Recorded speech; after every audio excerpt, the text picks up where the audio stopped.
Hi friends, welcome to పల్లెటూరి garden channel. Friends, చూస్తున్నారు కదా చింతకాయలు. ఈ చింతకాయలు మేమైతే పచ్చడి కోసం కోయడానికని వచ్చేసాం. మరి ఈ సీజన్లో దొరికే one of the best fruit ఈ చింతకాయ.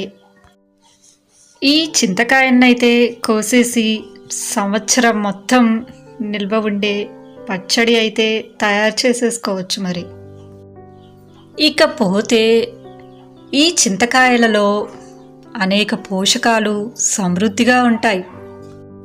విటమిన్ సి అయితే చెప్పే పనే లేదు. ఇక మెగ్నీషియం, పొటాషియం అయితే సమృద్ధిగా ఉంటాయి. ఇవి బోన్స్ స్ట్రెంగ్త్కి ఉపయోగపడతాయి. డైజెషన్కి అయితే this is the best fruit.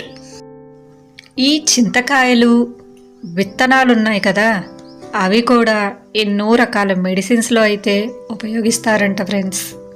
Blood ప్రెషర్ని కూడా కంట్రోల్లో ఉంచుతుందంట ఈ చింతకాయ. డయాబెటిక్ పేషెంట్స్కి అయితే ఇది ఒక వరం అని చెప్పవచ్చు.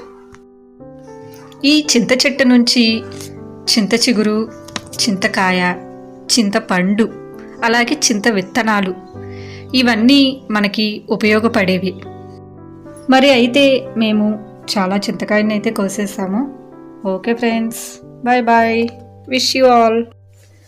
If you like my video, just give a like and subscribe my channel Palleturi Garden.